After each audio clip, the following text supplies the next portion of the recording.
So, Ali, the vice president and Trump have agreed to one debate. Trump wants 3 debates. How is the Harris campaign viewing this? Yeah, Jose, well, Vice President Harris has committed to that September 10th debate on ABC News. And she had done that weeks ago after we saw former President Trump waver in his commitment to that debate after agreeing to do it with President Biden. And then after the president dropped out of the race and endorsed Kamala Harris, then he wavered on that. And so she has been using the former president's words against him, trying to bait him into this moment. And so we saw him recommit to that debate yesterday. She says she will be there on that debate stage. But as for the other 2 debates that he brought up yesterday, that September 4th debate on Fox News, as well as the September 25th debate with NBC News, we still haven't heard from the campaign whether she is confirmed to attend those debates. But we have seen her in the past be open to more than one debate. So at this point, we're still waiting for that commitment from the Harris campaign, Jose. Vaughn, the Trump team is pushing for 3 debates. What's the strategy behind that?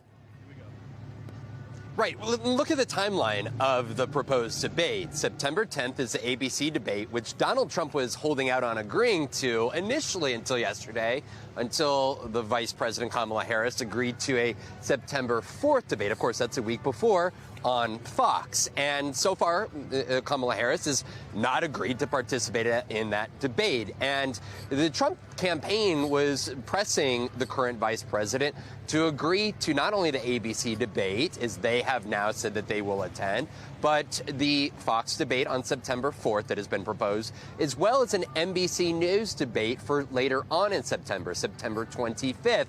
And so they applauded and were happy that they will take part in at least one debate. They were pressing her to partake in those 3 here. So it's an outstanding question mark. Of course, there is a little reason here at this point to believe that the current vice president will agree to go on Fox, which has been a frequent arm of the Trump campaign and one that had to pay out $750 million as an extension of a settlement agreement over the pushing of false statements related to voting machines that could have impacted the 2020 election, which were false. And so far, we have seen the Democratic ticket play a hard line that they would not partake in the Fox debate. And so at this point in time, it may be just Donald Trump who partakes in that event the week before what we now anticipate to be at least the one time in which we will see the top of the ticket for the Democrats and Republicans here stand on the same stage. You know, Ashley, I was struck by what you wrote recently about the stark split screen between the 2 campaigns. What do you mean by that?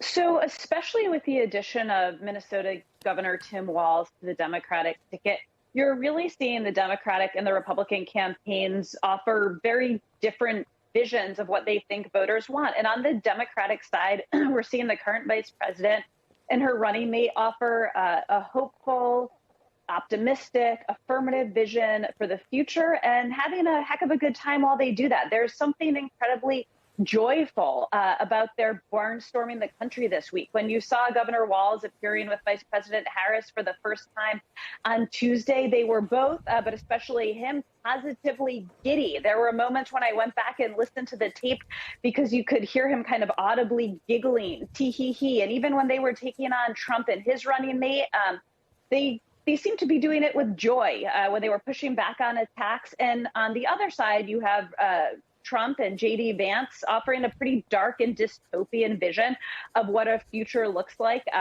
under Democratic rule, to the point where even it was striking. J.D. Vance was asked by a Fox News reporter in Detroit, hey, there's a criticism that you seem like a pretty angry guy, a pretty serious guy.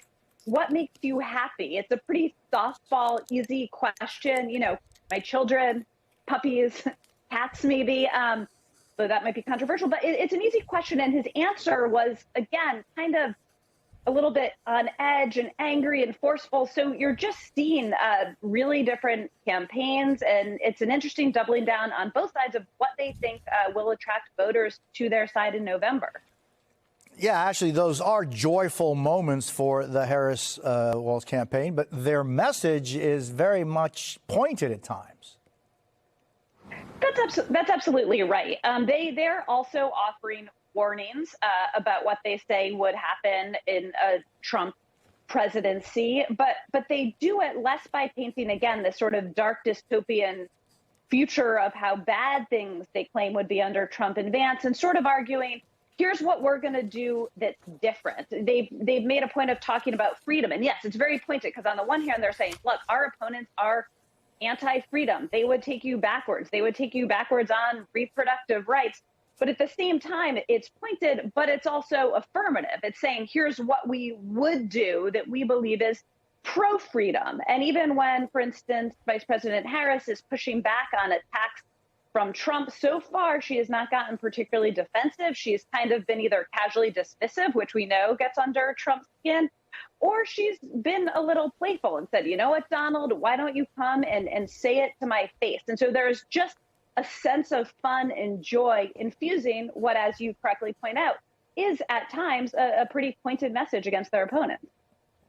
Yeah, I mean, Ali, the vice president took a few questions from reporters for the first time since vaulting to the top of the ticket, but she has yet to do a formal interview or a news conference. Are there any plans for either one of those things in the future?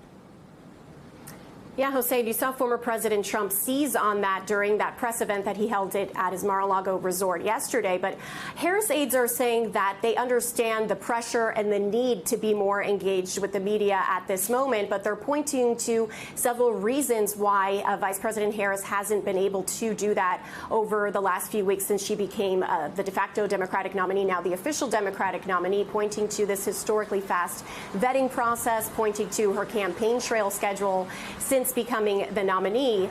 But we do know that both Harris and Walz do want to hold a joint interview.